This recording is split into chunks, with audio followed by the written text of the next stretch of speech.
Ada pemandangan yang berbeda di lantai 5 Gedung Mapolda Sumatera Barat hari Rabu.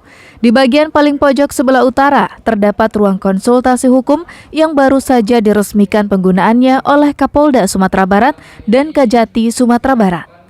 Di ruangan yang cukup luas ini, para penyidik dari kepolisian membahas suatu kasus dengan para jaksa yang nantinya akan menjadi jaksa penuntut pada kasus tersebut.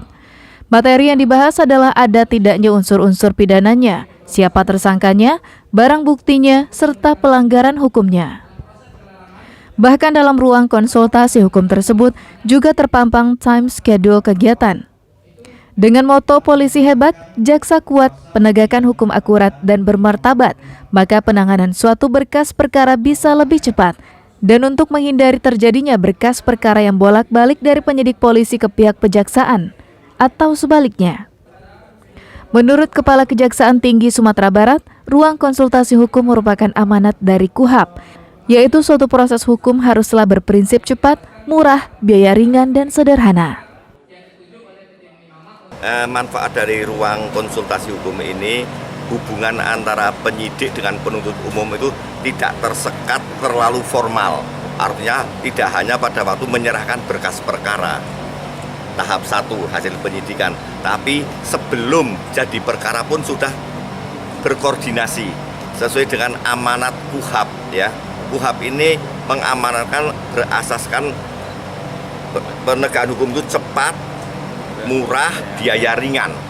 Sementara itu, menurut Kapolda Sumatera Barat, Irjen Polisi Tony Harmanto, ruang konsultasi hukum ini juga dapat dimanfaatkan untuk ruang penyelidikan. Pada saat polisi mendapat informasi terkait suatu masalah hukum, kemudian berkonsultasi dengan calon jaksa yang akan menangani perkara, sehingga lebih mantap masuk penyidikan. Dengan masukan-masukan lebih awal ini, sehingga kegiatan proses penyelidikan ini bisa lebih mantap masuk kepada areal penyidikan. Ya, dari sinilah, maka setelah penyidikan, tentunya kita berharap proses ini bisa tuntas, masuk sampai ke pengadilan dan diputus, sehingga tidak ada lagi istilah bebas murni ya terhadap para pelaku ini.